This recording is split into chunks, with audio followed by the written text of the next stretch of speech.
Good morning my dear students. Unit 7 triangles हमने discuss करनी है, तो हम इसका इंट्रोडक्शन पार्ट आज करते हैं। यूनिट का नाम है ट्राइंगल्स। आपने बहुत कुछ ट्राइंगल्स के बारे में पढ़ा है, लेकिन फिर भी हम रिकॉल करते हुए आगे बढ़ेंगे अपने मेन पॉइंट पर। Triangle is a closed figure formed by 3 intersecting lines. आपको पता है 3 इंटरसेक्टिंग लाइंस से जो क्लोज्ड फिगर बनती है वो एक ट्राइंगल होती है। Try means 3। A triangle has 3 sides, 3 angles and 3 vertices. 3 sides होती हैं, 3 एंगल्स होते हैं, 3 वर्टिसेस होते हैं। यहाँ पर हमने क्या किया, ए बी सी एक ट्राइंगल ली, in which A B C are आर 3 साइड्स। ये एंगल का साइन होता है, angle A, angle B, angle C are 3 angles. Vertices के साथ कुछ नहीं लगाते, A B C are 3 vertices.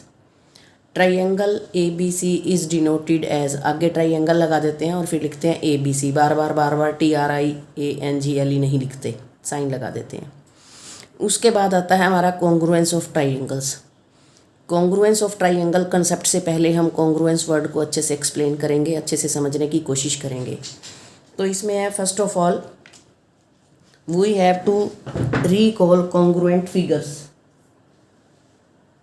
Congruent triangles से पहले हमें कॉन्ग्रुएंट फिगर्स के बारे में अच्छे से जानना है।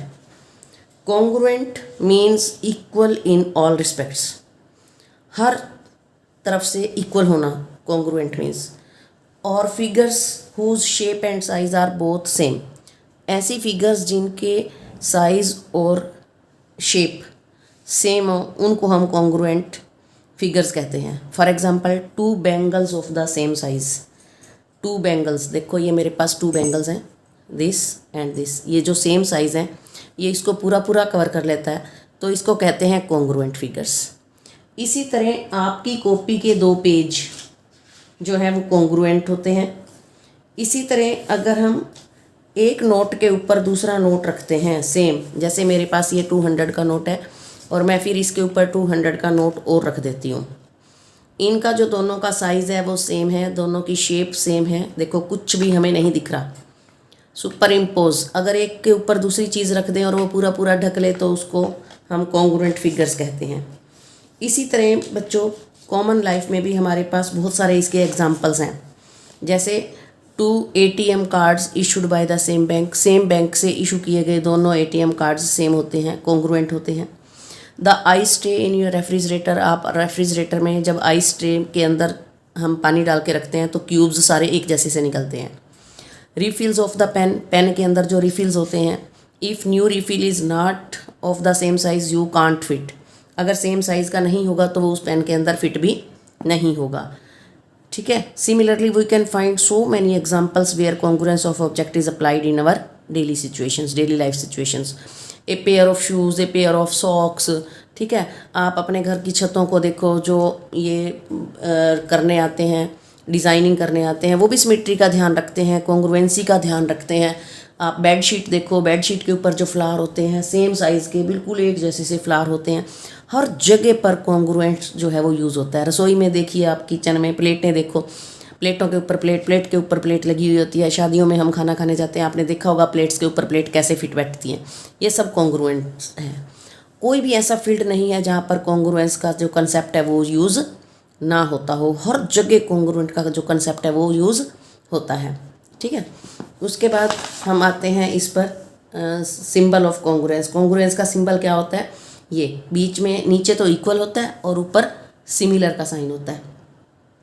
सिमिलर का मतलब है शेप एक जैसी और इक्वल का मतलब साइज़ एक जैसा, साइज़ और शेप दोनों एक जैसे होना कॉन्ग्रुएंस, ये कॉन्ग्रुएंस का साइन है। ये आपने क्लास 7th में भी सीख लिया था।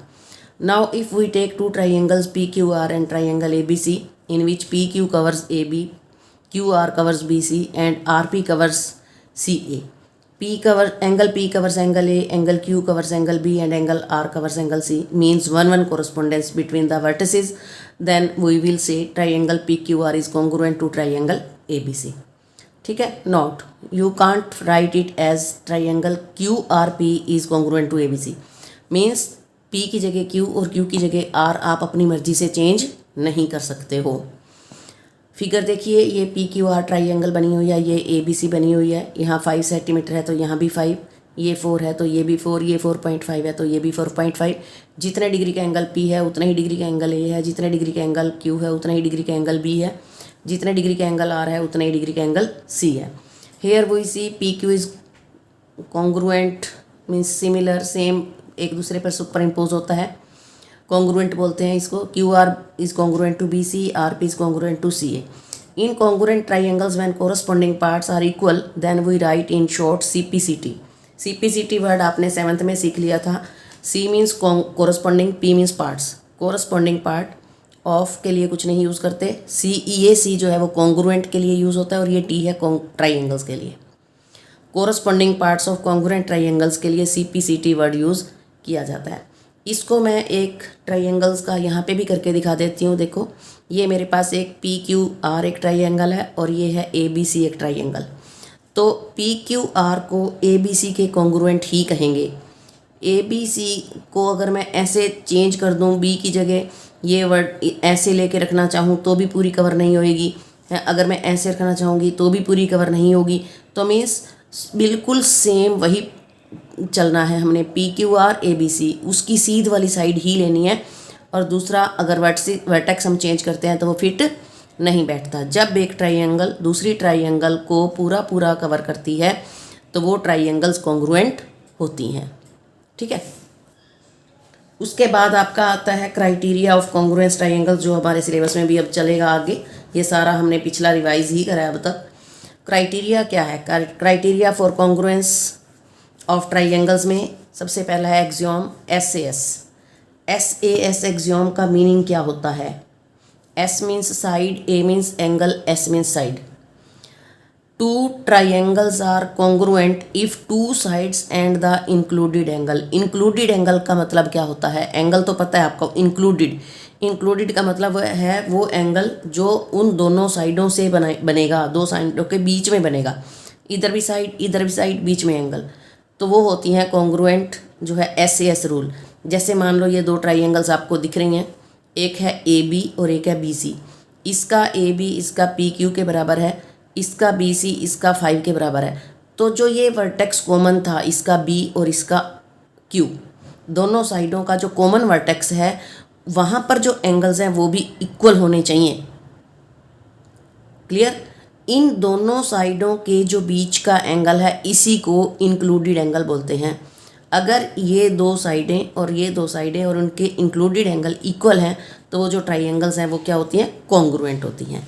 तो ये होता है SAS रूल। तो प्यारे बच्चों, आज के लिए सिर्फ इतना ही। इसको बड़े ध्यान से समझें और करें कॉपी भी। Thank you, have a nice day.